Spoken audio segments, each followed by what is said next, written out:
Halo semuanya, rekan-rekan Ranah Suci Abadi, kita berjumpa kembali di channel My Novel. Sebelum alur ceritanya dimulai, jangan lupa subscribe dan nyalakan lonceng notifikasinya, agar tidak ketinggalan dengan update episode terbarunya. Jika suka silahkan like dan share, dan komen. Tanpa lama-lama lagi ayo, kita ke alur cerita. First Immortal of the Sword, Chapter 211. Ini dia, Gunung Barat kira-kira setinggi 3000 kaki. Itu curam dan terjal. Saat itu masih pagi, dan langit belum sepenuhnya cerah. Kerumunan orang merenungkan kaki gunung. Ada orang di mana-mana, semuanya berbicara dalam bisikan pelan, ekspresi mereka dipenuhi dengan antisipasi. Berita tentang Tea Party Provinsi Imperatorial yang akan datang telah lama menyebabkan kegemparan yang meluas, dan di seluruh provinsi, faksi-faksi baik besar maupun kecil memperhatikan. Mereka semua tahu bahwa hasil Tea Party hari ini akan menentukan siapa yang akan menjadi gubernur provinsi berikutnya. Persaingan memperebutkan kursi gubernur provinsi bahkan telah memicu bentrokan antara pangeran kekaisaran kedua dan keenam. Bagaimana mungkin faksi-faksi yang menduduki berbagai wilayah di 6 prefektur provinsi imperator tidak memperhatikan?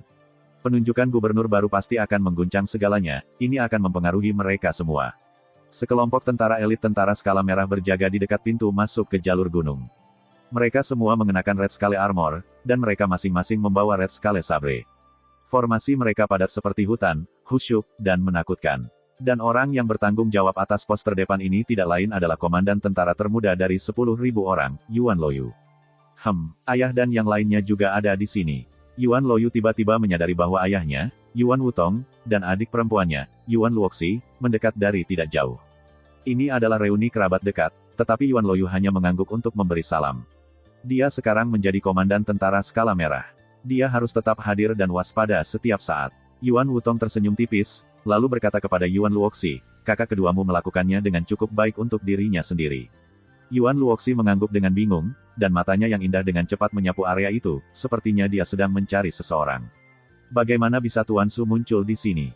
Yuan Wutong melihatnya sekilas. Dia tidak bisa membantu tetapi menggelengkan kepalanya. Yuan Luoxi langsung merasa malu. Ayah? Ini adalah peristiwa besar, semua orang menonton untuk melihat apa yang terjadi. Tuan Su pasti akan ada di sini. Yuan Wutong mengangguk. Yang Mulia ke-6 sangat menghargai Guru Su. Jika dia berhasil mengundang Tuan Su ke sini untuk mendukungnya hari ini, itu akan meningkatkan peluangnya. Tatapannya juga menyapu area itu, dan dia menemukan banyak sosok dengan latar belakang yang luar biasa. Beberapa adalah tokoh terkemuka dari 6 prefektur provinsi, dengan otoritas yang cukup untuk mempengaruhi seluruh prefektur asal mereka. Beberapa adalah pemimpin faksi terkemuka ibu kota provinsi kekaisaran, sementara yang lain adalah tetua terkenal atau pahlawan gagah berani dari wilayah masing-masing. Hari ini, mereka semua berkumpul di sini, di kaki Gunung Barat. Itu benar-benar kumpulan tembakan besar, dengan para ahli sebanyak awan.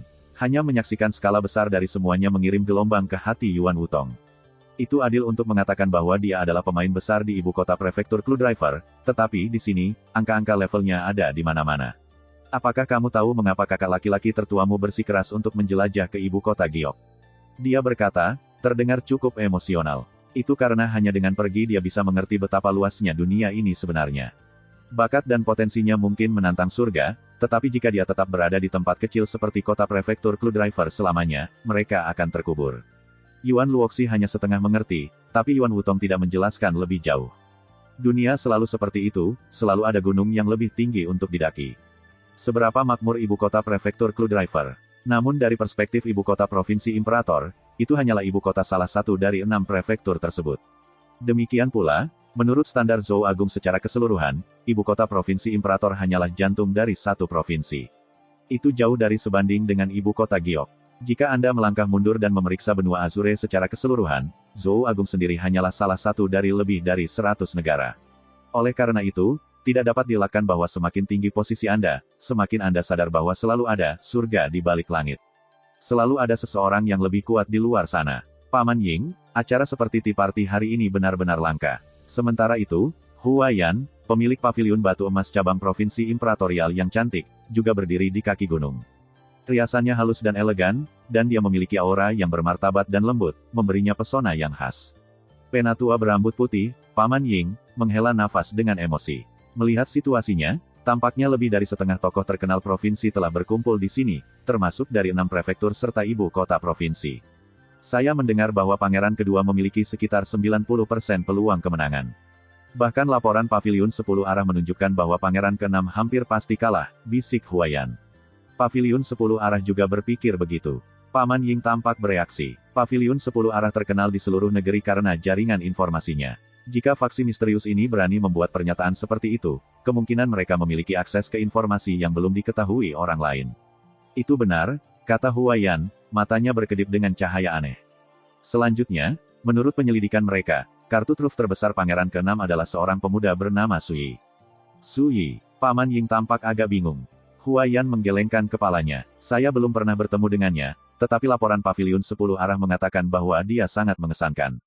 Dia pernah kehilangan seluruh kultivasinya, menjadi murid terbuang dari Blue River Sword Manor. Dia kemudian menikah dengan keluarga Wen kota Guangling. Dia hanyalah sampah, namun setahun kemudian, dia muncul sebagai kuda hitam dan menjadi terkenal. Baru sebulan yang lalu, sebagai pembudidaya alam sirkulasi darah, dia merebut tempat pertama di perjamuan gerbang naga kota Guangling. Sejak hari itu, segala sesuatu yang terjadi di sekitarnya mulai sulit dipercaya. Bahkan Mu Changtu, pemimpin perkasa Blue River Sword Manor, hanya bisa menundukkan kepalanya dalam kekalahan di hadapannya. Gubernur Prefektur Clue Driver yang gagah berani dan sudah lama berdiri, Qin Wenyuan, jatuh di bawah pedangnya. Begitu pula 3 pelindung Dharma cabang Deathbringers Gate setempat. Selanjutnya, semua ini terjadi hanya dalam waktu 1 bulan. Paman Ying tampak terkejut, dia tidak bisa menahannya. Apa yang sebenarnya terjadi pada anak itu? Bagaimana dia menjadi begitu kuat? Mata Huaiyan bersinar dengan cahaya aneh. Itulah yang ingin saya ketahui. Rupanya, Paviliun 10 arah sudah melihatnya sebagai sosok penting, dan mereka sedang menyelidiki asal-usulnya. Saya percaya bahwa tidak lama lagi, kita akan memiliki beberapa jawaban untuk diri kita sendiri.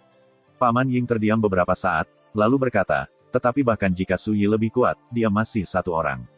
Bagaimana Pangeran ke-6 bisa melihatnya sebagai kartu truf terbesarnya? Dia berhenti sejenak, lalu berkata, ingat, Tea Party ini tidak hanya melibatkan orang-orang besar di ibu kota provinsi, Pangeran kedua dan ketiga, dan faksi yang mereka wakili, juga terlibat. Bagaimana Sui sendiri bisa mengubah sesuatu? Huaiyan membeku sesaat. Kamu benar, saya juga tidak mengerti, tapi itulah mengapa saya memilih untuk datang ke sini dan menonton pertandingan ini secara langsung. Sesaat kemudian, dia menambahkan, tentu saja, Paviliun 10 arah telah menyelesaikan analisis mereka, dan mereka mengatakan bahwa Pangeran ke-6 pasti akan kalah. Saya membayangkan bahwa bahkan jika Sui yang misterius campur tangan, semuanya akan sia-sia. Hampir segera setelah dia mengatakan ini, ada keributan dari jauh. Pangeran ke-6 telah tiba. Pria dengan janggut keriting itu seharusnya adalah Grandmaster Sekte Pedang Naga tersembunyi, Chang Guoke. Dia sangat kuat. Kepala keluarga Zheng dan Sue juga bersamanya. Bagaimana Gubernur Prefektur Harmoni, Mu Zongting, bisa seberuntung itu? Dia benar-benar memenangkan bantuan Pangeran ke-6. Di tengah suara diskusi yang meluas, sebuah kereta kuda berhenti, dan Zhou Zili dan rekan-rekannya keluar, menarik perhatian semua orang yang hadir. Tentu saja, kebanyakan orang memperhatikan Su Yi dan Cha Jin, tetapi hanya beberapa orang terpilih yang tahu siapa mereka.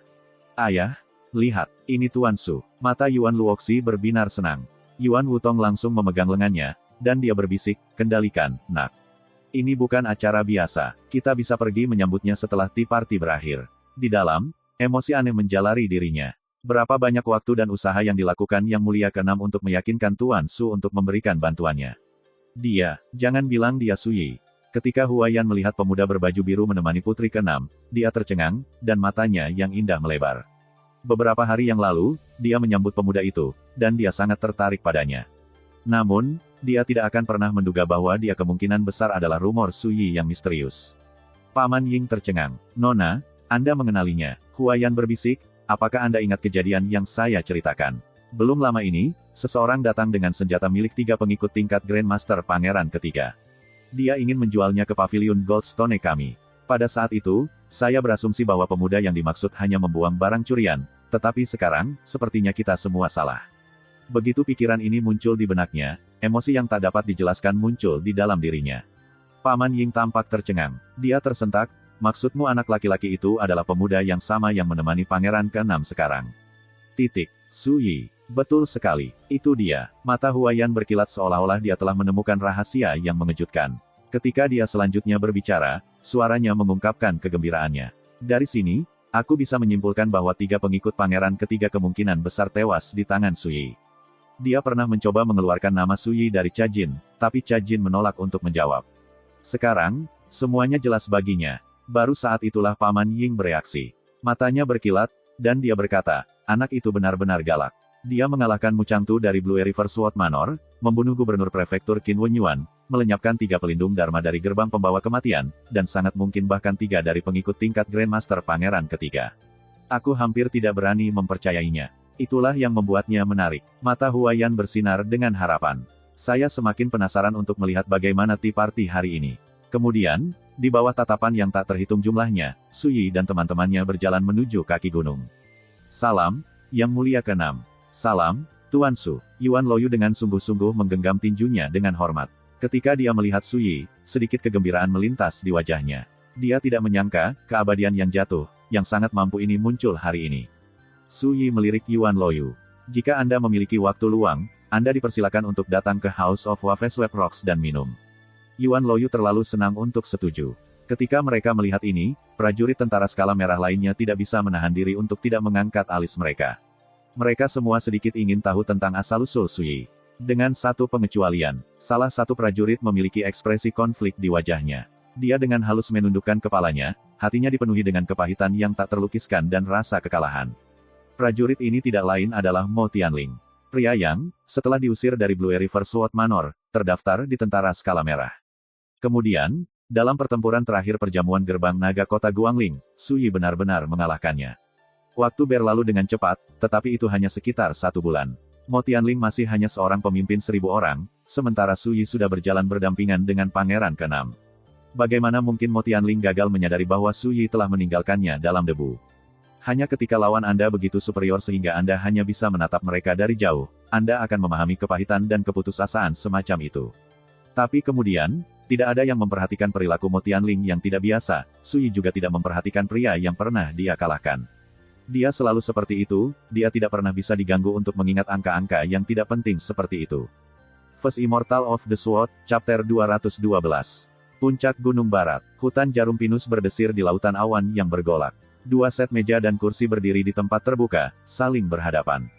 Gubernur Provinsi Xiang Tianqiu, serta kepala keluarga Zhao, Bai, dan Yu, sudah duduk dan mengobrol di antara mereka sendiri. Ini adalah orang-orang yang bisa mengguncang seluruh ibu kota provinsi dengan 1 langkah kaki mereka. Keempat figur otoritas termasyur tampak sangat nyaman. Yu Baiting dengan tajam menangkap 2 wajah asing yang duduk di samping Xiang Tianqiu.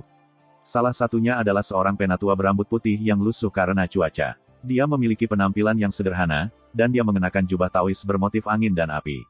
Dia tampak sangat tenang. Yang lainnya adalah seorang pria parubaya yang tampan dengan kipas bulu. Dia jelas menaruh banyak pemikiran ke dalam setiap pakaian yang dia kenakan, dan gerakan serta sikapnya anggun dan tenang. Xiang Tianqiu belum memperkenalkan salah satu dari mereka, tetapi Yu Baiting sudah yakin bahwa, siapapun mereka, asal-usul mereka tidak perlu disindir. Bahkan sangat mungkin bahwa keduanya adalah kartu truf Xiang Tianqiu yang telah lama tersembunyi. Begitu pikiran ini terlintas di benak Yu Baiting, dia menolaknya. Tidak, rubah tua seperti Xiang Tianqiu tidak diragukan lagi memiliki cadangan lebih dari itu. Saat dia sedang memikirkan hal ini, suara ketukan genderang yang nyaring terdengar dari kaki gunung, diikuti dengan teriakan yang menggelegar. Yang Mulia ke-6 telah tiba. Suara itu mencapai semua jalan ke awan. Ketika Xiang Tianqiu mendengarnya, dia melihat sekeliling dan tertawa. Semuanya, mari kita lihat berapa banyak kejutan menyenangkan yang diberikan Yang Mulia ke-6 untuk kita. Mereka tidak bisa menahan tawa. Semuanya santai dan santai. Xiang Tianqiu kemudian melirik pria berjubah emas di sampingnya dan terkekeh. Yang Mulia Zhang, setelah pesta teh hari ini, Anda akan menjadi gubernur baru Provinsi Kekaisaran. Anda harus mentraktir kami semua ke jamuan makan yang layak untuk merayakannya. Pria berjubah emas itu agung dan mengesankan, dan rambut serta janggutnya gelap seperti tinta. Ini adalah Gubernur Prefektur Huayan, Zhang Lingyu. Dia buru-buru mengepalkan tinjunya sebagai tanggapan. Gubernur Xiang, saya berterima kasih atas kata-kata keberuntungan Anda. Tadi malam, saya sudah memerintahkan bawahan saya untuk mengatur jamuan makan di Menara Cloud Scoring. Yang harus dilakukan semua orang adalah muncul. Tak lama kemudian, mereka mendengar suara langkah kaki menyusuri jalan terdekat. Xiang Tianqiu dan rekan-rekannya segera menghentikan pembicaraan mereka dan menoleh. Mereka kemudian melihat Pangeran ke-6, Zhou Zili, memimpin rombongan menuju tempat terbuka. Yang Mulia ke-6, kami telah menunggumu. Tolong, lewat sini. Xiang Tianqiu menyapanya dengan semburan tawa yang hangat, lalu berinisiatif untuk menyambutnya. Ekspresi Zhou Zili sudah memiliki keagungan bermartabat seorang pangeran kekaisaran. Dia dengan ringan mengepalkan tinjunya. Aku membuatmu menunggu. Kami baru saja sampai di sini, kata Xiang Tianqiu sambil tertawa lagi. Silahkan duduk. Zhou Zili mengangguk dan bertanya, apakah Cloudlight Marquis hadir? Dia melihat tentara skala merah berjaga di kaki gunung, jadi dia berasumsi bahwa Cloudlight Marquis, Shen Jiusong, sudah menunggunya di gunung. Xiang Tianqiu tersenyum. Tadi malam, Cloudlight Marquis pergi ke Heaven's Origin Academy untuk mengunjungi seorang teman lama. Dia tidak berencana untuk berpartisipasi dalam tea party kita secara langsung. Zhou Zili menjawab dengan oh sederhana, lalu tidak berkata apa-apa lagi. Tapi saat itulah Chang Guoke berseru, magang senior kakak Kang. Apa yang kamu lakukan di sini? Penatua berambut putih yang tampak pedesaan itu berkata dengan tenang, magang junior saudara Chang, saudara magang junior King Jin, saya di sini atas perintah orang lain juga. Chang Guoke dan King Jin saling melirik. Hati mereka tenggelam. Yang lebih tua disebut Kang Sanjing, dan dia adalah salah satu diaken sekte luar pedang naga tersembunyi sekte. Dia mengikuti wakil ketua sekte, Si Fengliu. Dan Si Fengliu adalah tuan pangeran ketiga. Dengan kata lain, Kang Sanjing berada di kamp pangeran ketiga. Chang Guoke tentu saja tidak lupa bahwa, belum lama ini, 3 dari pengikut tingkat Grandmaster Pangeran ketiga telah mengejarnya melewati hutan belantara dengan niat untuk membunuh. Melihat Kang Sanjing di sini sekarang, Chang Guoke bahkan tidak perlu berhenti untuk berpikir. Segera jelas bahwa lelaki tua itu ada di sini untuk mendukung Xiang Tianqiu. Dia adalah pendukung pangeran ketiga, namun dia muncul di kamp pangeran kedua. Ini sebenarnya agak mudah dimengerti, kedua pangeran sudah lama membentuk aliansi. Jantung Zhou Zili berdebar kencang di dadanya, dan tatapannya langsung serius. Dia tidak mengenali Kang Sanjing, tetapi dia tahu bahwa dia berasal dari sekte pedang naga tersembunyi. Dimainkan dengan baik, Yang Mulia. Zhou Zili menghela nafas. Xiang Tianqiu balas tertawa terbahak-bahak. Ini jelas bukan perbuatanku. Saya tidak memiliki pengaruh seperti itu. Dia kemudian berbalik ke kerumunan. Semuanya, ini adalah ahli dari sekte pedang naga tersembunyi, Taois Kang Sanjing, Grandmaster tingkat ketiga. Dia benar-benar ahli penyendiri. Hati Yu Baiting bergetar, dan dia menghela nafas dalam hati. Siapa yang bisa menebak ini? Ini hanya pesta teh, namun bahkan para ahli dari Tanah Suci nomor 1 Zhou Agung pun terlibat. Kepala keluarga Zhao, Zhao Qing, kepala keluarga Bai, Bai Hanhai, dan hati Zhang Lingyu bergetar juga. Ketika mereka selanjutnya melihat Kang Sanjing, ekspresi mereka telah berubah. Hanya pria tampan yang berbatasan dengan cantik dengan kipas bulu yang tetap tenang seperti sebelumnya. Sepertinya dia sudah tahu tentang ini. Sebaliknya, hati Zheng Tianhe dan Mu Zongting tenggelam. Mereka baru saja tiba di puncak gunung, namun lawan sudah menunjukkan kekuatan mereka. Tak satu pun dari mereka yang mempertimbangkan kemungkinan Kang Sanjing akan muncul di sini. Cha Jin agak gugup. Dia berasal dari sekte roda bulan Wei besar. Di tempat seperti ini, sulit untuk menghindari rasa takut orang lain melihat identitasnya. Tapi segera jelas bahwa dia tidak khawatir. Meskipun mereka yang hadir berseru atas kecantikannya, mereka tidak terlalu memperhatikannya. Hanya Sui yang tetap tidak tergerak oleh apa yang terjadi, seolah-olah dia bahkan tidak melihatnya. Mereka yang hadir mungkin memiliki otoritas yang menjulang tinggi di dunia biasa, tetapi baginya, mereka hanyalah sekelompok orang asing. Siapa yang peduli dengan asal-usul atau status mereka? Tidak ada yang penting. Dia secara alami tidak bisa diganggu untuk memperhatikan mereka. Yang Mulia, silakan duduk, kata Xiang Tianqiu mengundang. Zhou Zili mengangguk, lalu duduk di kepala meja lainnya. Chang Guoke dan Zheng Tianhe keduanya duduk, tetapi Sui hanya berhenti sejenak untuk mengamati sekelilingnya. Akhirnya, dia memilih tempat di dekat tebing dan berkata, letakkan kursi rotan di sana. Cha Jin buru-buru melakukan apa yang diperintahkan. Kemudian, di bawah tatapan kaget orang banyak, Sui merosot kembali ke kursi rotannya. Dari sudut punggungnya, dia bisa melihat lautan awan yang bergolak. Itu adalah pemandangan yang luar biasa. Orang-orang di dekatnya memandangnya dengan aneh, tapi Sui mengabaikan mereka sama sekali. Ketika Su Xuanjun melakukan urusannya, bagaimana mungkin dia bisa memperhatikan pendapat dunia duniawi? Bagaimana mungkin pemandangan orang-orang duniawi yang memperebutkan otoritas duniawi bisa dibandingkan dengan keindahan langit yang mendung? Ketika Zhou Zili, Zheng Tianhe dan yang lainnya melihat ini, mereka juga merasa aneh. Menilai dari sikap malasnya, sepertinya Sui ada di sini untuk berlibur. Tapi itu aneh, entah kenapa. Melihat hal ini justru membuat mereka merasa lebih tenang. Tampaknya semakin malas Sui dan semakin sedikit dia bertindak sesuai dengan aturan konvensional, semakin jelas dia terlihat. Tetapi bagi Xiang Tianqiu dan sekutunya, kata kurang ajar tidak lagi cukup untuk menggambarkan perilaku Sui. Dia benar-benar arogan di luar nalar. Tapi masing-masing dari mereka lebih pintar dari yang terakhir. Mereka secara alami tidak akan kehilangan kesabaran atau terpaksa meninggikan suara mereka karena hal ini. Yang Mulia ke-6, mungkinkah itu Tuan Muda Su? Xiang Tianqiu terkekeh. Itu benar, kata Zhou Zili datar. Xiang Tianqiu menghela nafas. Apa arti masa muda tanpa sedikit kesembronoan? Sikap Tuan Muda Su benar-benar berbeda dari orang lain seusianya. Alis Zhou Zili sedikit berkerut. Yang Mulia, kita semua ada di sini, jadi mengapa tidak langsung ke bisnis? Xiang Tianqiu sangat setuju. Itulah tepatnya yang ingin saya dengar. Dia kemudian menunjuk ke Gubernur Prefektur Huaiyan, Zhang Lingyu. Yang Mulia, ini gubernur provinsi baru yang kami pilih. Selama Anda mengangguk, tea party hari ini bisa diakhiri dengan perayaan bersama. Zhou Zili mendengus dingin. Saya di sini atas perintah ayah kekaisaran saya secara khusus untuk bertanggung jawab mengangkat gubernur provinsi imperator berikutnya. Bagaimana Anda bisa memutuskan masalah ini? Jangan bilang kamu cenderung tidak mematuhi perintahnya.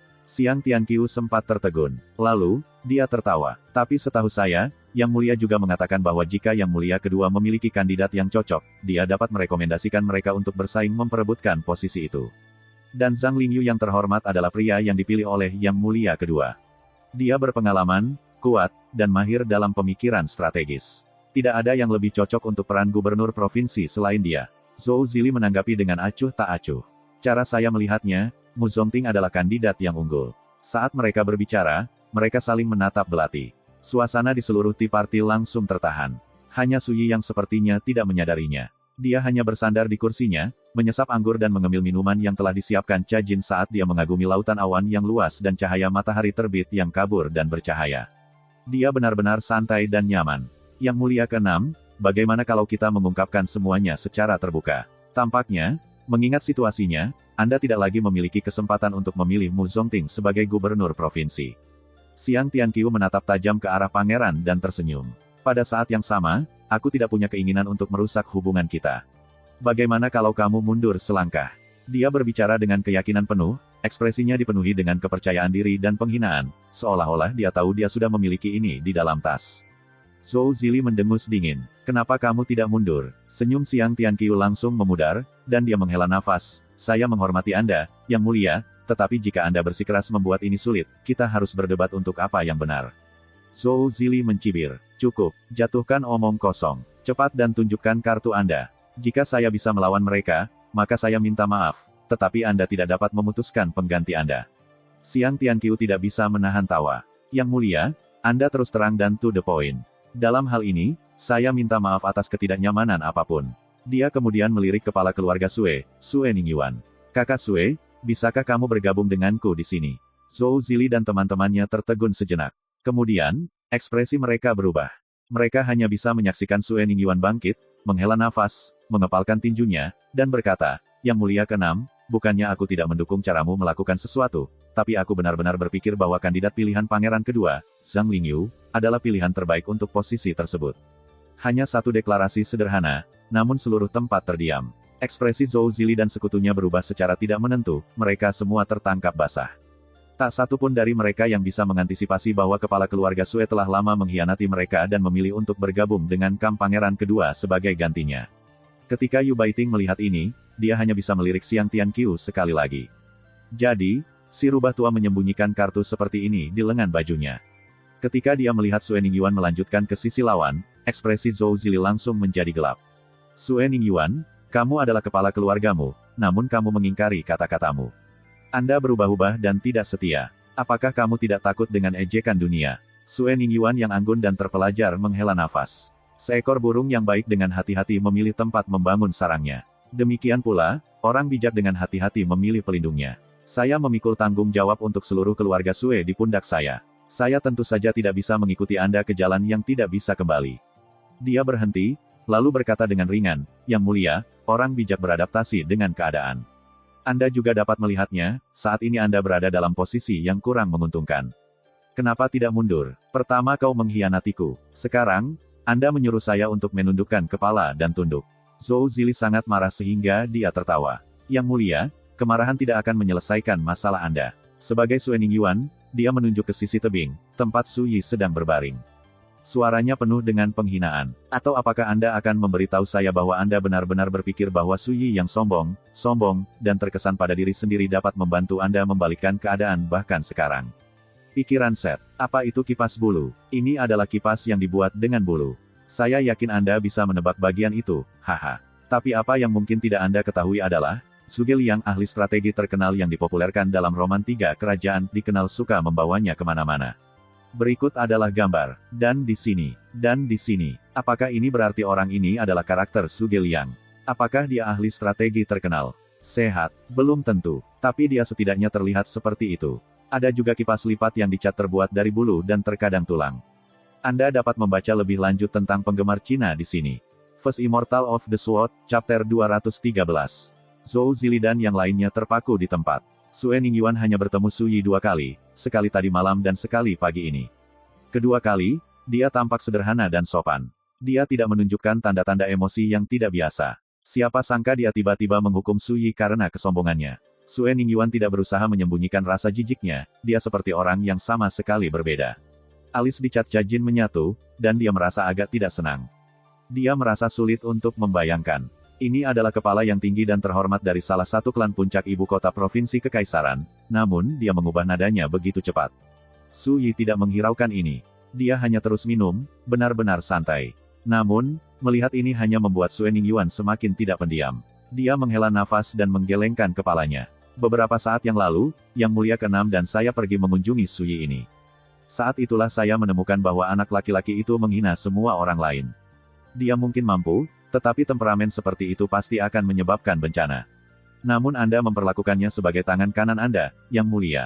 Dan menurutmu satu pemuda arogan sudah cukup untuk menentukan kemenangan dan kekalahan di Tea Party hari ini. Benar-benar tidak masuk akal. Saat Sue Ningyuan mengatakan ini, ekspresinya dipenuhi dengan penghinaan yang mencolok. Cukup, Zhou Zili membanting meja, ekspresinya mendung. Xiang Tianqiu dan teman-temannya tidak bisa menahan tawa. Yang Mulia ke-6 terlalu muda. Sedikit sok, dan dia sudah kehilangan ketenangannya. Xiang Tianqiu berkata dengan santai, Yang Mulia, kepala keluarga Sue telah mengambil keputusan. Katakan padaku, apakah menurutmu ada kebutuhan untuk melanjutkan? Zhou Zili menggertakkan giginya. Ini tidak cukup untuk membuatku menundukkan kepalaku. Xiang Tianqiu tersenyum tipis. Kakak Kang, bagaimana kalau kamu pergi selanjutnya? Penatua berambut putih dengan jubah Taois bermotif api, Kang Sanjing, mengangguk. Tatapannya menyapu Chang Guoke dan King Jin dan dia berkata dengan datar, Magang Junior Saudara Chang, Magang Junior Sister King, saya di sini untuk menyampaikan perintah pemimpin sekte.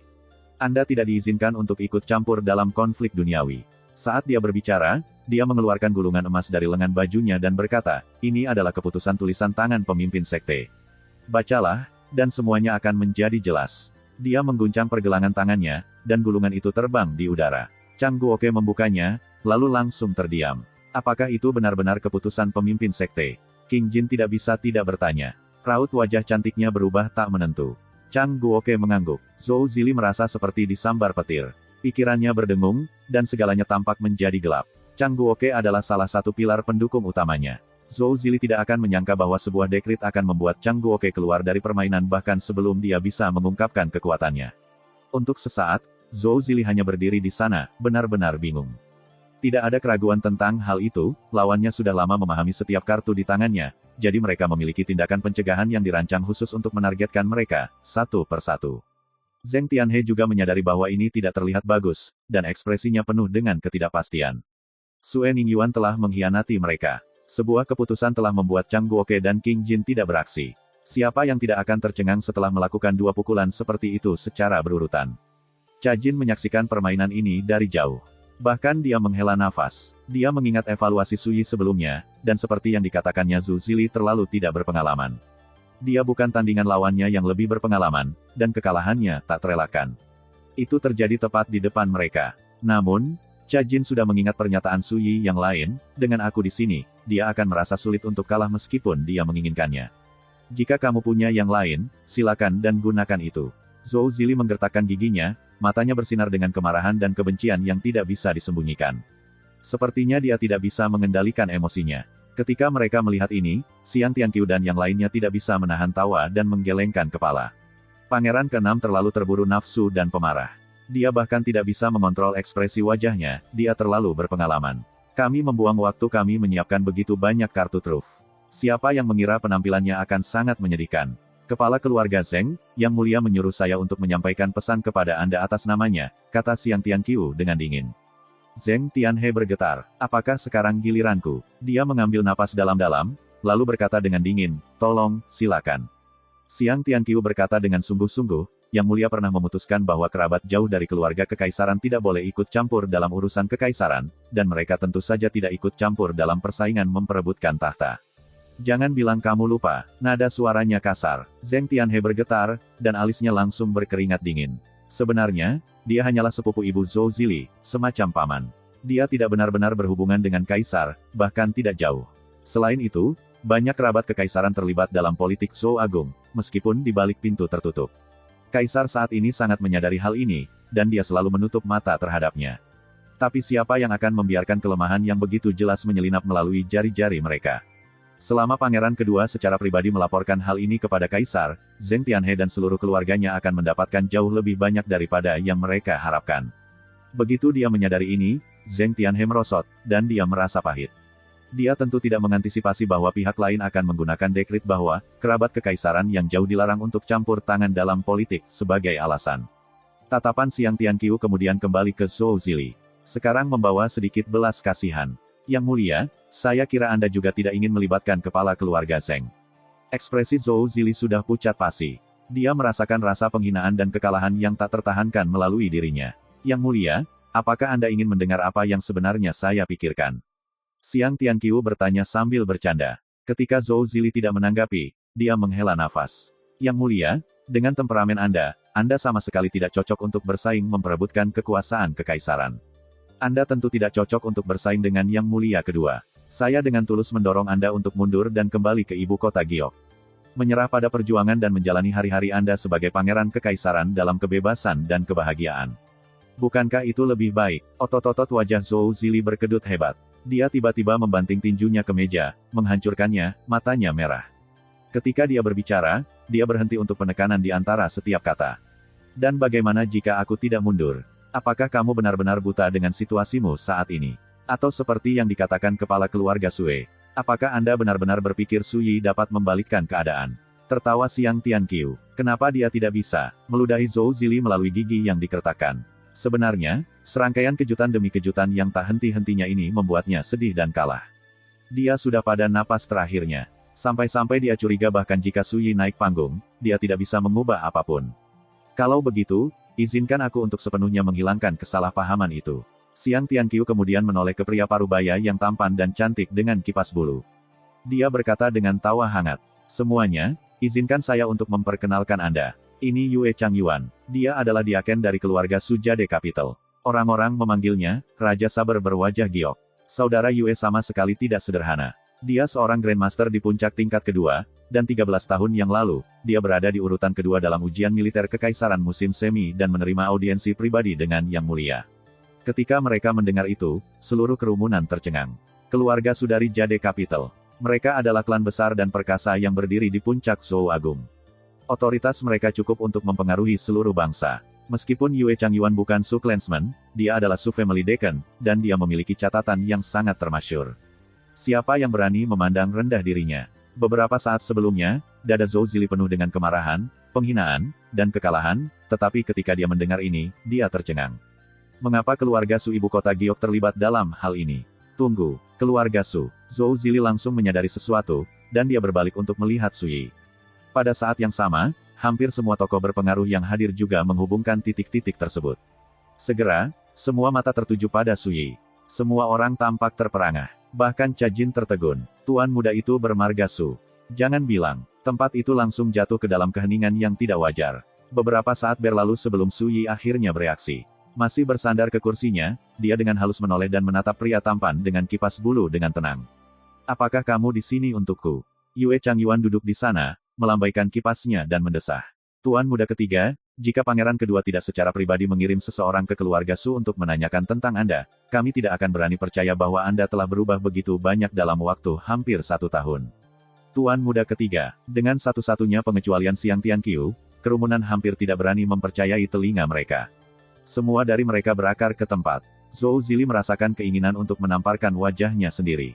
Dia tahu betul bahwa Su Yi bermarga Su, jadi mengapa dia tidak pernah mempertimbangkan kemungkinan bahwa Su Yi mungkin memiliki hubungan dengan keluarga Su ibu kota Giok. Zheng Tianhe, Mu Zongting, Chang Guoke, dan yang lainnya juga tampak tercengang. Itu benar-benar tidak bisa dipercaya. Siapa yang mengira bahwa seorang anggota keluarga Su ibu kota Giok akan tenggelam menjadi murid terbuang dari Blue River Sword Manor, apalagi menantu yang tinggal di kota kecil terpencil.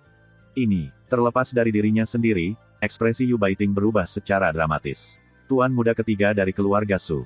Bocah itu sebenarnya memiliki latar belakang yang begitu tinggi dan termasyur. Bahkan Cha Jin tercengang. Dan di sini dia mengira dia memahami Su Yi lebih baik daripada siapapun.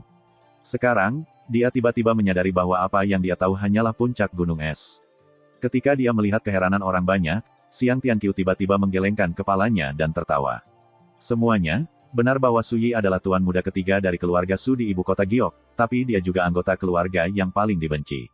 Dia hanyalah cacing kecil yang menyedihkan. Cacing kecil yang menyedihkan. Kerumunan hanya merasa semakin bingung. Aku tidak akan berbohong padamu, kita semua melihat guru ketiga kita sebagai sumber rasa malu dan terhina.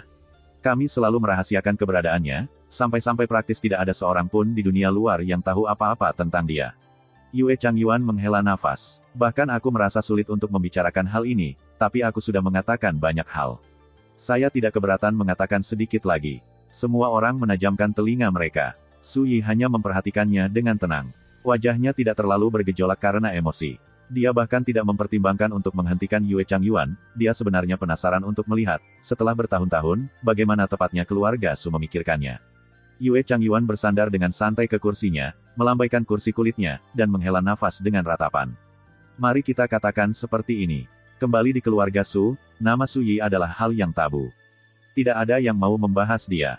Ini adalah poin bahwa sebagian besar keluarga akan lebih memilih bahwa kami tidak memiliki anggota klan seperti dia.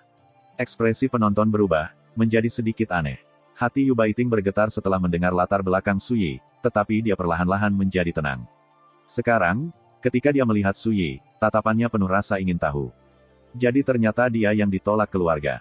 Yang mulia, kepala keluarga, mengutuknya sebagai keturunan yang tidak berbakti dan tidak layak. Hanya karena pertimbangan darah mereka yang sama, dia bahkan membiarkan bocah itu hidup. Yue Changyuan menghela nafas. Mengapa? Saya khawatir jawaban atas pertanyaan itu menyentuh urusan pribadi keluarga Su. Saya tidak akan mengungkapkan informasi itu di sini. Yang perlu Anda ketahui adalah ya, Su Yi memang anggota keluarga Su, tetapi bahkan jika dia meninggal, tidak ada satupun anggota keluarga Su yang akan peduli.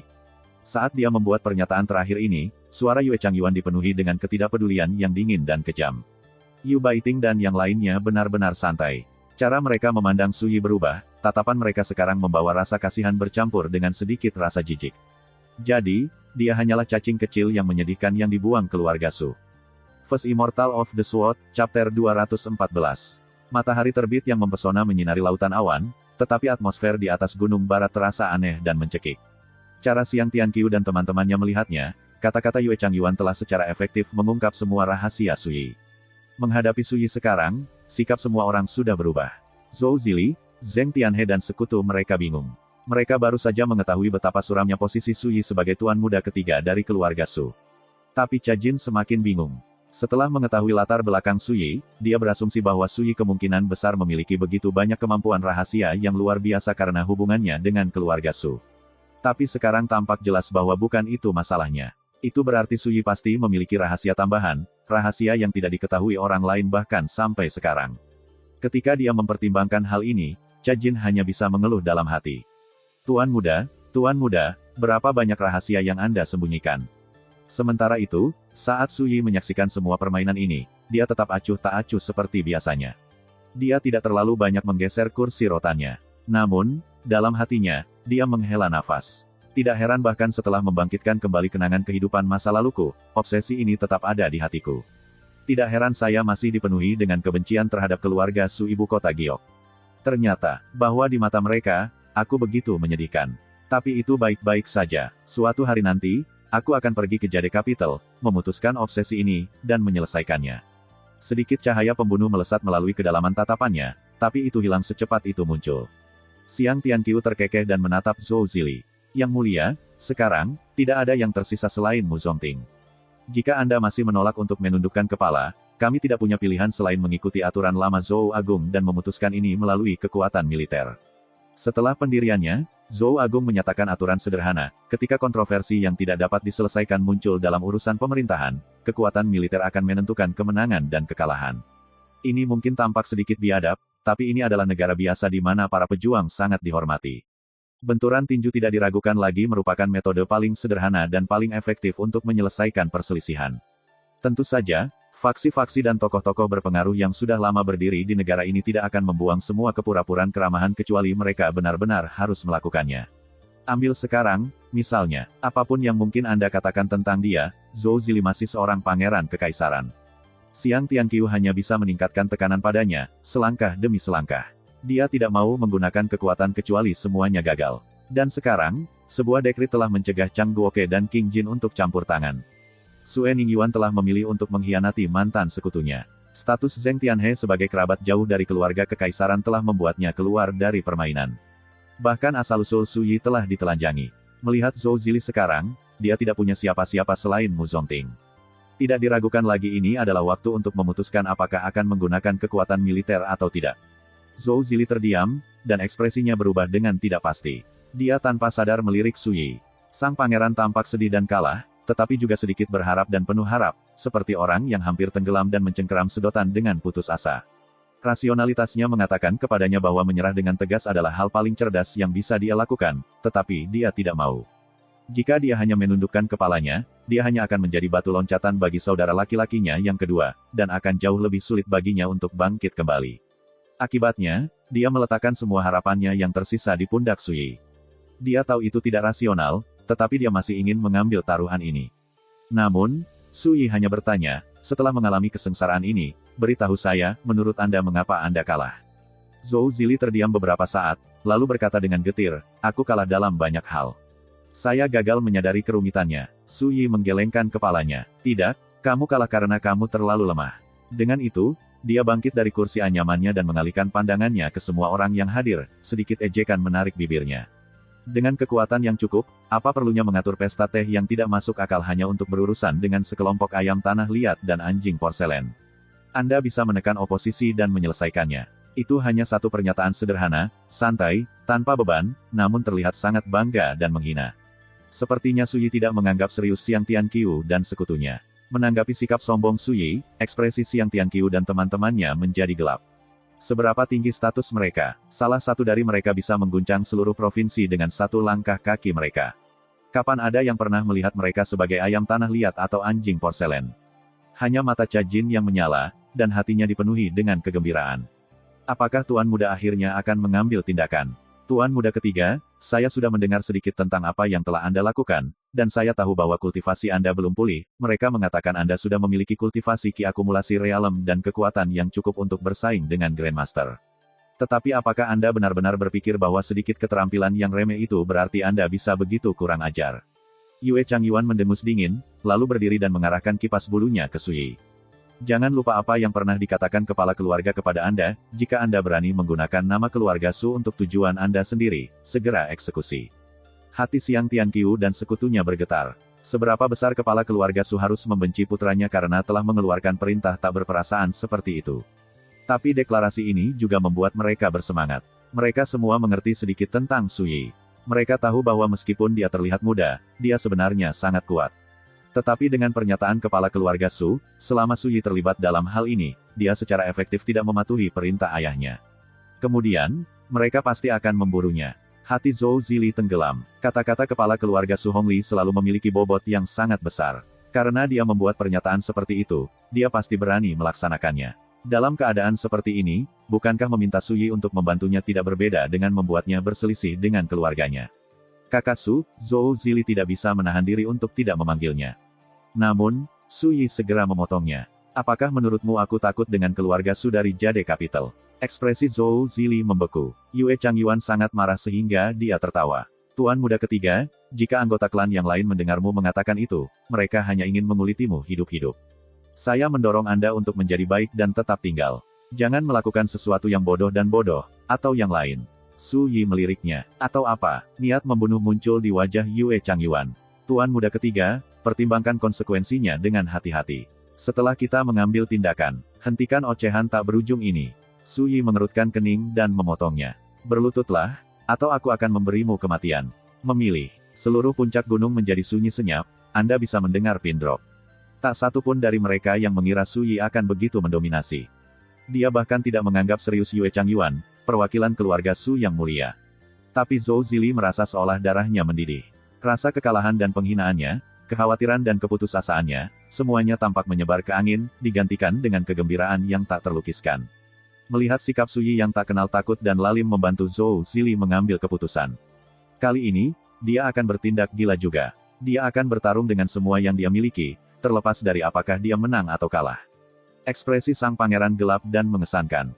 Dia menggertakkan giginya dan berkata, Yue Changyuan, kan?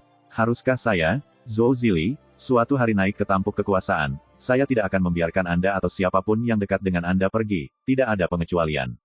Setiap kata menggelegar dan kuat, dengan udara hiruk-pikuk yang menentukan. Ketika mereka melihat ini, ekspresi Xiang Tianqiu dan rekan-rekannya berubah. Bahkan mereka tidak ingin seorang pangeran menaruh dendam yang mendalam terhadap mereka. Kalau tidak, mereka sudah lama menggunakan kekerasan untuk menyelesaikan masalah hari ini. Murid Yue Changyuan menyempit, dan dia tertawa dingin. Yang mulia ke-6, ada berapa banyak keturunan keluarga kekaisaran di luar sana? Cukup banyak yang memiliki bakat lebih besar dan karakter yang lebih kuat dari Anda. Apakah Anda benar-benar berpikir Anda memiliki harapan untuk naik ke tampuk kekuasaan? Dia berhenti, lalu berkata datar, ambil hari ini sebagai contoh. Dalam kontes melawan pangeran kedua ini, Anda sudah tidak memiliki kekuatan lagi untuk membalikkan situasi ini. Dia kemudian melangkah maju, berhenti ketika dia hanya 30 kaki dari Suyi. Tatapannya langsung berubah dingin dan suram. Tuan muda ketiga, aku akan memberimu pilihan juga. Entah kamu enyah dan pergi dari gunung ini atau aku melumpuhkanmu, lalu menyeretmu kembali ke ibu kota Giok untuk dihukum. Pakaiannya berkibar tertiup angin, dan dengan dentang, dia mencabut pedang yang tergantung di pinggangnya. Seluruh auranya segera berubah, dan niat membunuhnya melonjak ke udara, menyebarkan awan di dekatnya.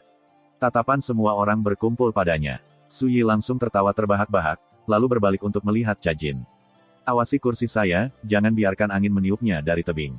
Setelah jeda singkat, tertegun, Cajin buru-buru mengangguk. Tapi kata-kata dan perilaku Suyi membuat Yue Changyuan merasa seolah-olah dia telah mengalami penghinaan yang sangat besar. Ekspresinya langsung menjadi gelap. Tuan muda ketiga, Anda benar-benar mengecewakan saya. Bahkan sebelum kata-kata itu keluar dari bibirnya, dia tiba-tiba mengayunkan pedangnya. Suara mendesing. Itu tersapu seperti air terjun seputih salju yang bersinar. Cahaya terang pedang yang menyilaukan membawa ki pedang yang menakutkan karena dengan mudah merobek udara.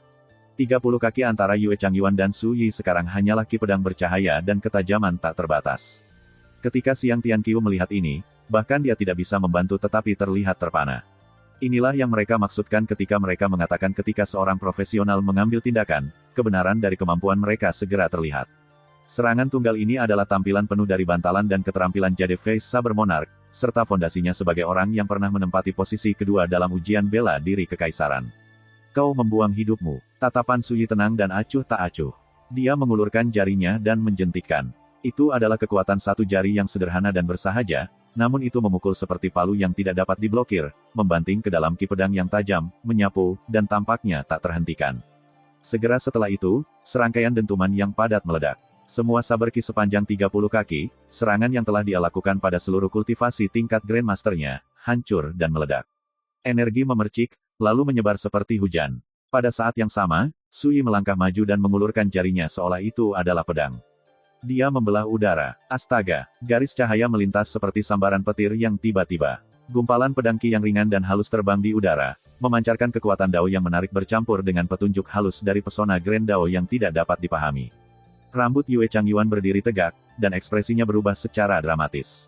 Dia sudah lama tahu bahwa Suyi bukan seniman bela diri akumulasi ki biasa. Dia bahkan pernah mendengar dari Xiang Tianqiu bahwa Suyi telah membunuh Grandmaster sebelumnya. Jadi, ketika dia menyerang barusan, dia tidak menahan apapun. Serangan itu mewakili puncak sebenarnya dari kekuatannya. Dia tidak akan pernah menduga bahwa Suyi bisa, dengan satu ayunan jari yang bersahaja, menghancurkan ki pedangnya seolah-olah itu hanyalah kayu yang membusuk. Dia hampir tidak berani mempercayai matanya. Dan sekarang, saat pedang ki Suyi menebas ke arahnya, dia merasakan teror naluriah melalui dirinya. Menanggapi energi yang masuk dan berpotensi fatal, dia tidak ragu untuk keluar semua. Dia memanggil setiap tetes kekuatan terakhir yang dia miliki, tidak menyimpan apapun. Pelanggaran pedang guntur roh. Pedangnya bergemuruh seperti guntur dan meledak dengan cahaya yang bersinar, seolah-olah terbakar, lalu berayun, tiba-tiba dan marah. Kemudian, di bawah tatapan orang banyak yang terpana, ayunan pedang Yue Changyuan tidak menahan apapun untuk dilepaskan secara diam-diam terbelah dua di hadapan gumpalan pedang ki itu. Pedang ki memotongnya dengan mudah seolah terbuat dari tahu. Kegentingan. Segera setelah itu, pedang yang sepenuhnya spiritual dan luar biasa itu retak, terbelah langsung menjadi dua. Dan ki pedang yang cepat dan seperti mimpi itu diresapi dengan pesona mendalam dari dao dengan mudah mengiris tubuh Yue Changyuan yang tidak terlindungi. Garis darah merah cerah mulai dari kepalanya, lalu menyebar lurus ke bawahnya, turun ke hidungnya, melewati bibir dan rahangnya, lalu ke dadanya. Mata Yue Changyuan melebar. Dia membuka mulutnya seolah mengatakan sesuatu, tapi tubuhnya sudah terbelah di garis tengah. Kedua bagian itu berdebam ke tanah dengan air terjun darah. First Immortal of the Sword, Chapter 215. Tidak jauh dari sana, Cha Jin baru saja menyingkirkan kursi rotan Suyi ketika dia melihat adegan berdarah ini terungkap. Tubuhnya yang halus menjadi kaku, dan matanya yang indah melebar. Itu adalah seorang diaken dari keluarga Sujade Capital. Beberapa menit yang lalu, dia duduk di sana dengan tenang mengipasi dirinya sendiri, berbicara dan tertawa. Dia tampak sangat luar biasa. Tuan muda memotongnya menjadi dua, begitu saja. Angin kencang gunung yang melolong sekarang membawa bau darah yang samar. Xiang Tianqiu dan yang lainnya tercengang. Mereka menatap tanpa berkedip pada mayat Yue Changyuan yang baru saja dibelah dua.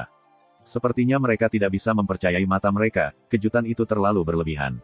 Dia menekan jarinya ke pedang, lalu menggunakannya untuk membunuh Yue Changyuan. Seberapa menakutkan tingkat kekuatan yang diwakilinya. Kecuali Anda memiliki kekuatan untuk menekan lawan Anda secara mutlak, bagaimana Anda bisa mencapai hal seperti itu dengan begitu mudah? Mereka bilang Grandmaster itu seperti naga. Namun bagi Suyi, seorang pembudidaya akumulasi ki belaka, membunuh seorang Grandmaster semudah meremas seekor semut. Sangat kontras, setelah melihat ini, Zhou Zili, Zheng Tianhe, dan sekutu mereka tetap jauh lebih tenang. Lagi pula, mereka pernah menyaksikan Suyi membunuh tetua sekte luar sekte Roda Bulan, Liu Hongqi. Adegan berdarah ini tidak cukup mengejutkan mereka. Meski begitu, mereka tidak bisa membantu tetapi berkeringat dingin atas nama Suyi. Kematian Yue Changyuan tidak berarti banyak, tapi dia ada di sini mewakili seluruh keluarga Su. Suyi baru saja membunuhnya. Apa yang akan keluarga Su pikirkan tentang ini? Akankah kepala keluarga Su yang berdarah dingin dan berhati besi benar-benar membunuh anaknya sendiri atas nama kebenaran? Tuan muda Su, metode Anda benar-benar membuka mata kami, kata Yu Baiting dengan dingin, memecah kesunyian yang mematikan. Aku hanya ingin tahu apa yang akan dipikirkan keluarga Su ketika mereka mendengar hal ini. Sebelumnya, dia tertegun juga. Memikirkan kematian brutal Penatua Wen di tangan Suyi saja membuatnya merasa tertahan dan kesal. Suyi meliriknya dan berkata, aku tidak tahu apa yang akan dipikirkan keluarga Su tentang ini. Yang aku tahu adalah putrimu masih berutang nyawa padaku. Setelah ini selesai, saya secara alami akan menyelesaikan hutang itu juga. Ekspresi Yu Baiting langsung menjadi gelap, tetapi sebelum dia bisa menjawab, Su Eningyuan mendengus dingin, anak muda, tidak peduli seberapa kuat dia, satu orang tetaplah satu orang. Anda membunuh Yue Changyuan, dan keluarga Sujade Capital secara alami akan meminta pertanggungjawaban Anda. Tapi ini adalah ibu kota provinsi kekaisaran, saya mendorong Anda untuk mengendalikannya sedikit. Su Yi menatapnya dengan dingin. Jika kamu ingin pergi dari sini hidup-hidup, ketahuilah bahwa aku akan memenggal kepala siapapun yang menghalangi jalanku. Ekspresi Su Eningyuan berubah drastis, dan dia meraung, ini pesta teh. Apakah Anda benar-benar berencana untuk berselisih dengan kita semua? Kang Sanjing telah menonton dari pinggir lapangan selama ini. Dia hanya bisa mendengus dingin, kamu masih muda, namun ambisimu merajalela. Anda ingin melanggar aturan Tea Party. Saya khawatir saya tidak bisa menyetujuinya. Senior Apprentice Brother Kang, apa hubungan Tea Party ini denganmu? Bentak Chang Guoke, jangan bilang kamu lupa keputusan ketua sekte. Kang Sanjing berkata tanpa ekspresi, keputusan itu ditulis untukmu dan saudari magang junior King Jin, bukan aku. Chang Guoke tertegun. Dia baru saja akan mengatakan sesuatu ketika Suyi mengerutkan alisnya dan memotongnya. Dia ingin membuang nyawanya. Mengapa berdiri di jalannya? Hati Chang Guoke bergetar, dan dia langsung terdiam. Membuang hidupku. Hehehe. Kang Sanjing memutar kumisnya dengan marah. Tampaknya menyaksikan kematian Yue Changyuan tidak terlalu mengintimidasi dia. Saat itulah Xiang Tianqiu menghela nafas panjang. Yang mulia, sepertinya kita hanya bisa menggunakan kekuatan militer untuk menyelesaikan masalah ini. Zhou Zili secara naluriah melirik Suyi. Ini seharusnya sudah terjadi sejak lama, kata Suyi datar. Jangan buang waktu lagi. Xiang Tianqiu menatap Suyi dalam-dalam. Terserah Anda, Tuan Muda Su. Dia tiba-tiba bangkit dan bersiul panjang. Semoga saudara Qin datang ke puncak. Suara itu menggelegar seperti guntur, bergema di udara dan menyebar jauh dan luas. Sementara itu, di kaki gunung, kerumunan sedang menunggu informasi lebih lanjut ketika mereka mendengar suara Xiang Tianqiu. Hati mereka bergetar. Apakah ini berarti bahwa mereka tidak dapat mencapai kesepakatan dan mereka melakukan pertempuran? Tiba-tiba, ada keributan di antara kerumunan, diikuti oleh seruan yang meluas. Mereka menyaksikan seorang pria dengan pedang diikat di punggungnya melompat ke udara. Dia melintasi puluhan meter dalam satu lompatan, seolah-olah dia terbang menembus awan, dan ketika dia mendarat di lereng gunung, dia segera melompat kembali ke udara. Hanya dalam beberapa saat, dia telah melambung ke puncak gunung barat. Itu dia, pria peringkat 27 di papan peringkat Grandmaster, Pertapa Dragon Lake, Qin Changshan. Seluruh tempat itu langsung gempar, itu benar-benar mendidih. Pertapa Dragon Lake, Qin Changshan. Dia adalah Grandmaster tingkat 5, dan dia telah menghabiskan 19 tahun berlatih pedang di tanah yang dingin dan tandus. Pencapaiannya dalam Dao Pedang telah mencapai penguasaan. Pedang Ki Sungai Panjang, yang dia kembangkan terkenal di seluruh Zhou Agung. Paviliun 10 arah pernah berkata bahwa, satu ayunan dapat menghancurkan gerbang surga. Di antara ahli tingkat Grandmaster Great Zhou, Qin Changshan sudah berdiri di puncak. Gubernur Provinsi Xiang Tianqiu tidak memiliki pengaruh seperti itu. Dia tidak mungkin mengundang Grandmaster pedang yang begitu agung. Jika saya tidak salah, pangeran kedua pasti mengundang Qin Changshan secara pribadi, gumam Huayan.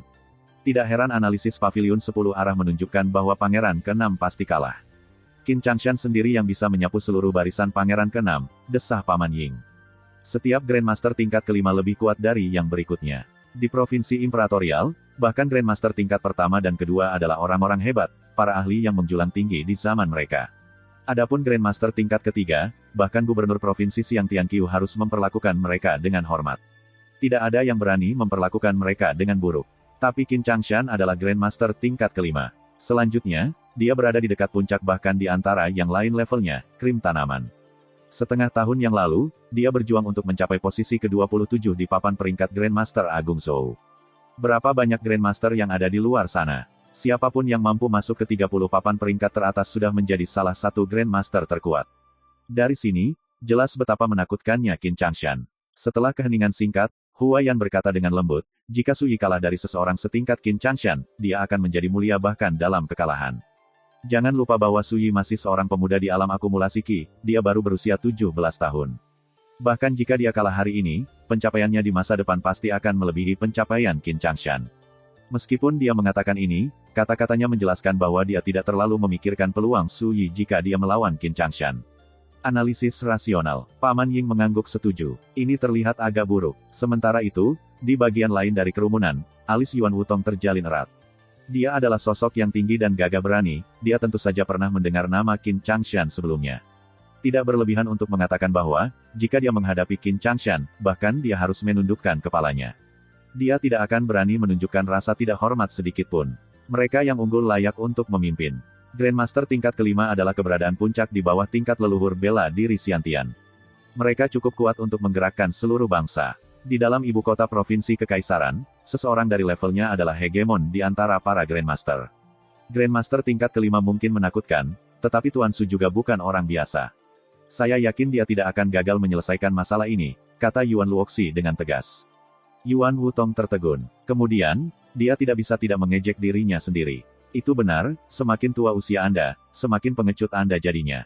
Sementara itu, Qin Changshan yang membawa pedang melayang ke puncak di bawah tatapan waspada yang tak terhitung jumlahnya. Dia tinggi, dan pelipisnya berbintik-bintik abu-abu. Matanya berbicara tentang pengalaman hidup dan semua perubahannya. Begitu dia muncul, auranya yang dingin dan tajam, praktis seperti pedang naik ke langit, membelah langit dan menghancurkan awan di dekatnya. Pertapa Dragon Lake, Qin Changshan. Ekspresi Zhou Zili dan Zheng Tianhe berubah secara dramatis. Ini adalah sosok yang benar-benar menonjol. Dia berpengaruh bahkan di Jade Capital. Orang lain yang memiliki kekuatan dan otoritas besar memperlakukannya sebagai tamu yang sangat terhormat. Saudara Qin, situasi saat ini membuatku tidak punya banyak pilihan selain merepotkanmu. Xiang Tianqiu bangkit atas kemauannya sendiri, lalu naik untuk menyambutnya. Dengan satu-satunya pengecualian Kang Sanjing dari Sekte Pedang Naga Tersembunyi, yang lainnya Zhao Qing dari keluarga Zhao, Bai Hanhai dari keluarga Putih, Sue Ningyuan dari keluarga Sue, dan Yu Baiting dari keluarga Bai semua bangkit untuk memberi salam. Reputasi seorang pria tidak muncul begitu saja. Meskipun ini adalah pukulan besar tingkat puncak di ibu kota provinsi kekaisaran, Qin Changshan adalah Grandmaster tingkat kelima, mereka harus menjaga sikap hormat. Saya datang ke sini atas perintah Yang Mulia kedua. Anda tidak perlu begitu sopan, kata Qin Changshan dengan tenang. Tatapannya menyapu ke seluruh area, dan ketika dia melihat mayat Yue Changyuan tergeletak di genangan darah, pupilnya secara halus mengerut. Diakon Yue Changyuan dari keluarga Su sudah mati. Xiang Tianqiu berkata dengan suara rendah, saudara Yue mencoba untuk menghentikan campur tangan tuan muda ketiga keluarga Su. Siapa yang mengira dia akan kehilangan nyawanya dalam prosesnya? Qin Changshan kemudian mengunci Su Yi di dekatnya dan melihat ke atas dan ke bawah.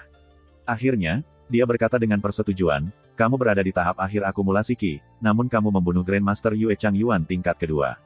Itu memang mengesankan. Apakah membunuh seseorang terlalu lemah untuk menahan bahkan satu serangan pun benar-benar layak dipuji? Su Yi bertanya dengan santai. Qin Changshan tertegun sebentar, dan sedikit cahaya tajam melintas di matanya sebelum dia tertawa terbahak-bahak. Anak muda, aku mengagumi harga dirimu. Bagaimana dengan ini? Selama Anda mundur dari perjuangan ini, saya akan dengan senang hati mentraktir Anda minum. Xiang Tianqiu dan yang lainnya mengerutkan alis mereka, tetapi mereka tidak berani menolak. Su Yi melirik pendekar pedang yang sudah usang itu dan tertawa geli. Grandmaster tingkat 5, itu saja. Anda belum benar-benar melampaui kefanaan, namun Anda berani berpura-pura menjadi seorang penatua di hadapan saya. Apa bedanya dengan mengundang penghinaanmu sendiri? Semua orang yang hadir terperangah. Xiang Tianqiu dan teman-temannya hampir tertawa terbahak-bahak. Sungguh anak kecil yang kurang ajar. Dia berani meremehkan bahkan Grandmaster tingkat kelima. Zhou Zili dan teman-temannya juga memiliki ekspresi aneh di wajah mereka. Mereka semua tahu seberapa dalam harga diri Su Yi, tetapi mereka masih tidak menyangka bahwa dia akan sangat kasar kepada Qin Changshan, pria peringkat 27 di papan peringkat Grandmaster Zhou Agung. Sementara itu, senyum hangat Qin Changshan berangsur-angsur memudar, dan matanya dipenuhi dengan cahaya dingin yang mematikan. Dia menggelengkan kepalanya dan mendesah. Saya mengagumi yang berbakat dan tidak mau menggertak yang lemah, jadi saya tidak ingin mempersulit Anda. Siapa yang mengira Anda akan sangat arogan dan kurang kesadaran diri? Baik, anggap saja aku tidak pernah mengatakan itu. Ketika Xiang Tianqiu melihat ini, dia menoleh ke Zhou Zili dan berkata langsung, Yang mulia, ketika seniman bela diri berduel, mereka harus memilih di antara dua perangkat aturan. Mereka bisa bertarung untuk menentukan kemenangan, berlanjut hingga salah satu pihak tidak bisa lagi bertarung. Atau, mereka bisa bertarung untuk menentukan hidup dan mati, tidak berhenti sampai lawannya mati. Jenis apa yang Anda pilih? Sebelum Zhou Zili bisa menjawab, Su Yi berkata datar, pertempuran kita akan menentukan kemenangan dan kekalahan, serta hidup dan mati. Deklarasi yang sederhana dan lapang, namun mengirimkan gelombang yang mengalir melalui hati orang banyak. Kang Sanjing dari Sekte Pedang Naga tersembunyi tidak tahan melihat ini, dia terlalu kurang ajar. Jangan bilang anak ini benar-benar tidak tahu arti kata, kematian. Mata Yu Baiting menyala, dan hatinya dipenuhi dengan kegembiraan. Dia tidak ingin Su Yi membuang nyawanya.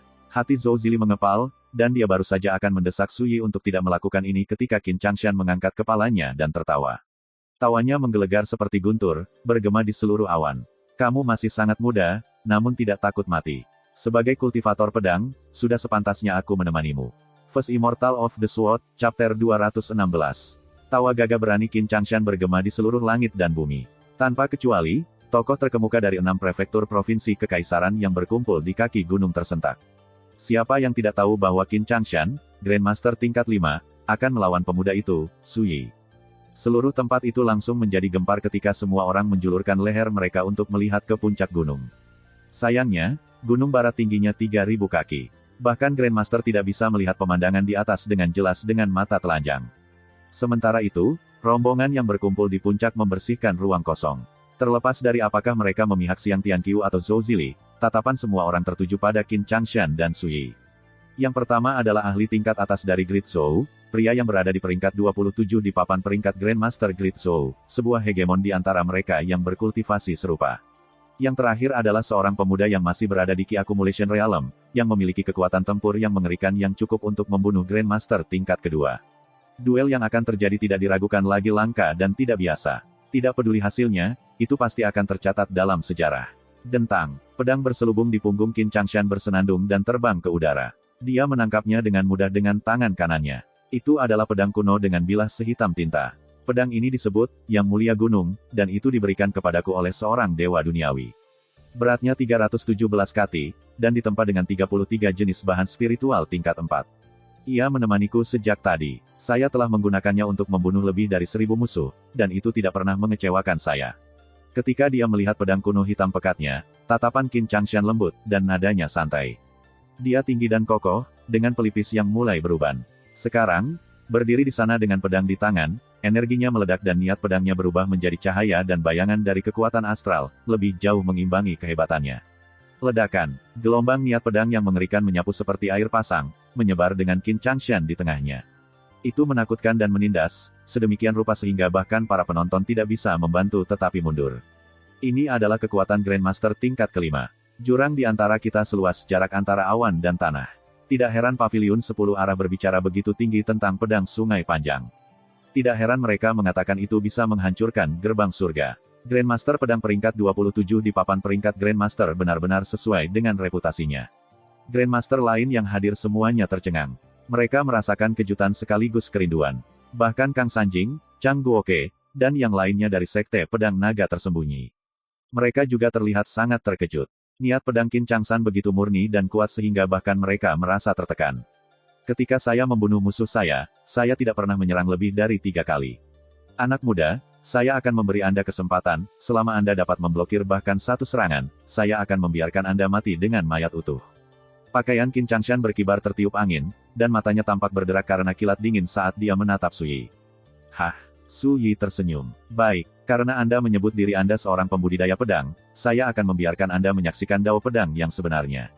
Saya harap Anda tidak akan mengecewakan saya. Sikapnya yang tenang dan bersahaja itu tampak sangat menghina. Saat dia berbicara, misteri pemandu mendarat di telapak tangan Su Yi.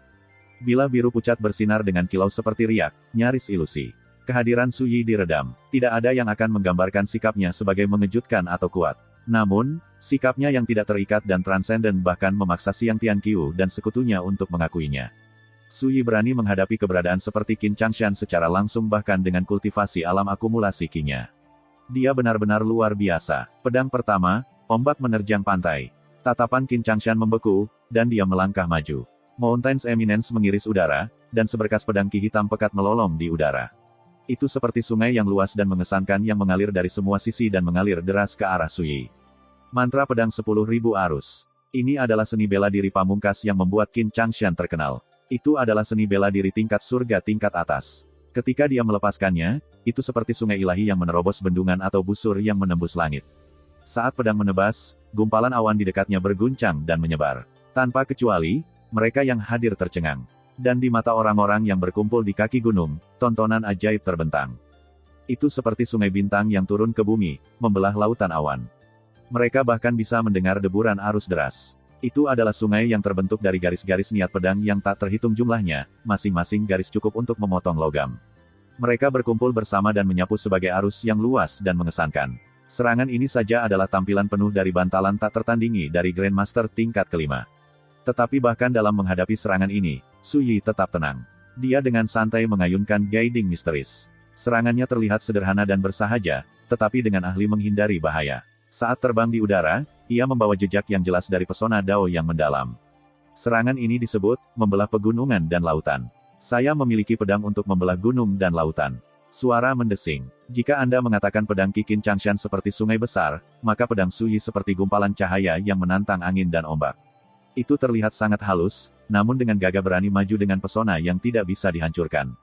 Seolah-olah langit terbuat dari kanvas, pedang mengirisnya dengan mudah. Segera setelah itu, celah terbuka di aliran pedang Qin Changshan yang luas, mengesankan, dan bergelombang. Retakan memanjang, menyebar lurus di kedua ujungnya, seperti golok membelah minyak panas atau gunting merobek kain. Ketajaman yang tak tertandingi itu menyengat mata orang banyak. Jantung mereka berdebar, dan ekspresi mereka berubah.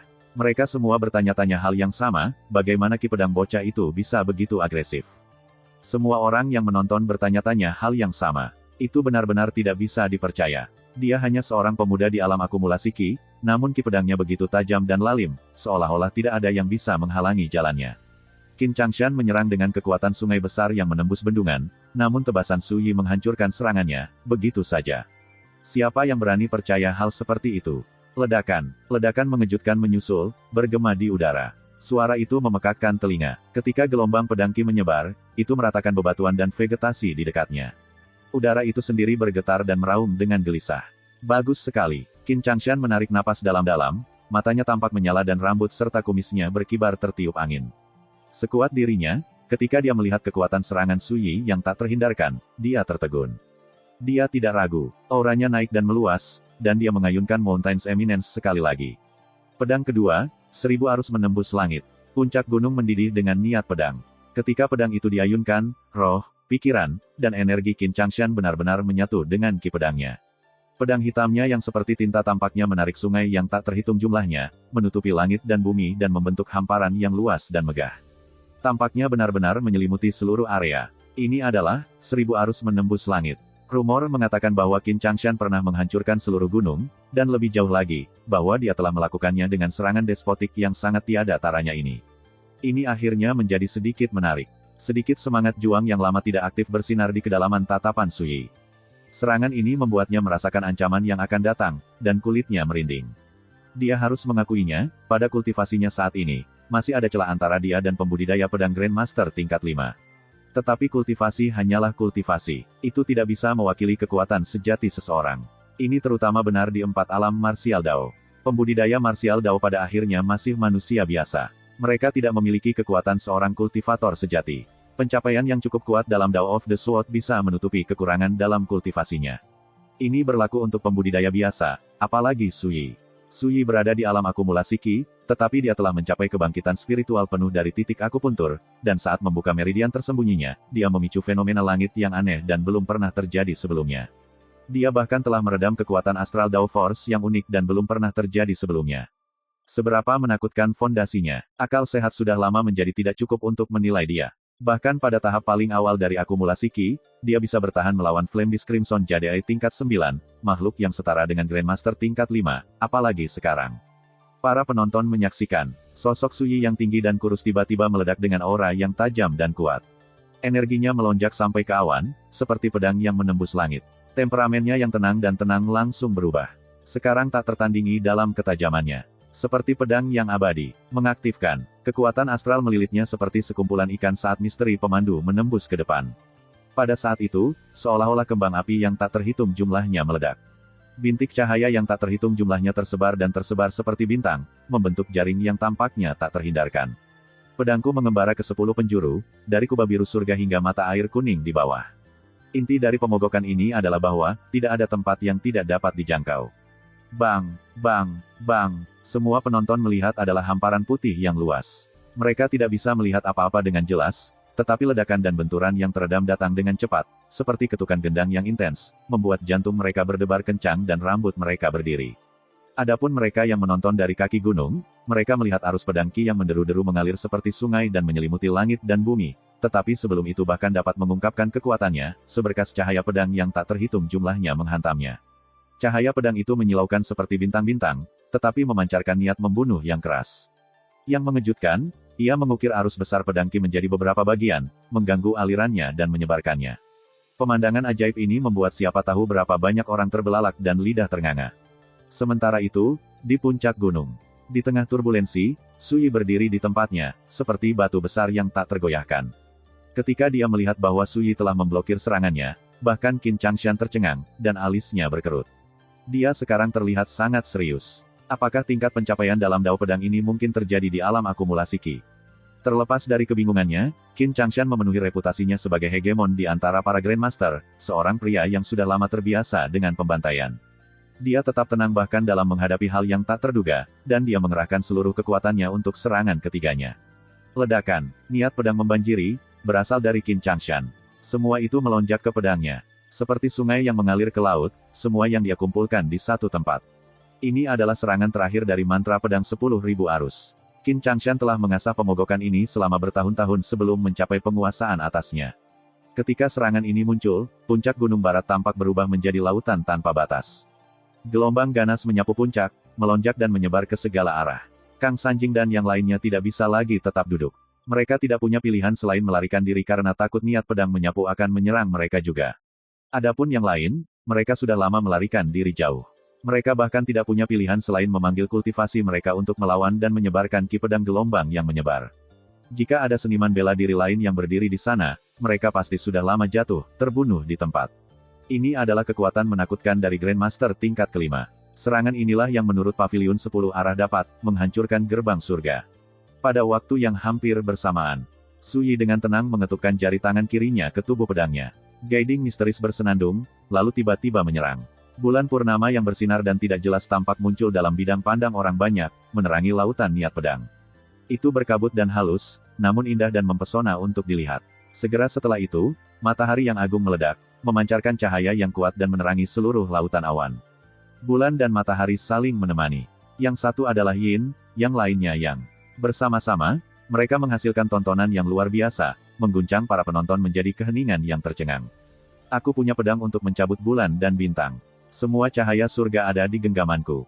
Serangan ini berasal dari sutra pedang bersukacita. Itu disebut, memetik bulan dan bintang. Ledakan. Pedang Qi Changshan seperti lautan arus yang bergelombang, sementara pedang Su Yi seperti bulan dan matahari terbit, meledak dengan cahaya. Keduanya bentrok, menghasilkan ledakan besar yang mengguncang langit dan bumi. Lautan pedang yang melonjak entah membeku dan hancur atau meleleh dan menguap. Ini adalah tampilan ekstrim dari Yin dan Yang, perpaduan api dan es. Ledakan. Pada akhirnya, di bawah tatapan orang banyak yang terpana, seluruh lautan niat pedang runtuh, lalu meledak seolah-olah telah hancur. Batuk. Pada saat yang sama, Qin Changshan terhuyung-huyung dan meretas seteguk darah. Bahkan wajahnya terlihat pucat, pupil matanya membesar, ketidakpercayaan tertulis di seluruh wajahnya. Selama bertahun-tahun pertempuran, dia selalu berhasil membunuh musuhnya dalam 3 serangan. Namun hari ini, hanya dalam 3 serangan, dia terluka dan batuk darah. Lebih buruk lagi, lawannya hanyalah seorang pemuda Qi akumulasi realem. Pikiran Set. Mantra pedang 10.000 arus sepertinya mengambil namanya dari idiom. Sama dengan mantra pedang 10.000 arus. Sama dengan sebuah idiom yang secara kasar diterjemahkan menjadi semua aliran kembali ke sumber yang sama, semua sekte dan agama mengikuti lintasan yang sama. Arti yang tepat tergantung pada konteksnya. Ini mirip dengan idiom, yang secara harfiah diterjemahkan menjadi, laut menerima 100 sungai, atau kurang harfiah, semua sungai mengalir ke laut. Ungkapan ini juga digunakan dalam teks untuk menggambarkan serangan ketiga Qin Changshan. Terima kasih, sampai jumpa di episode berikutnya.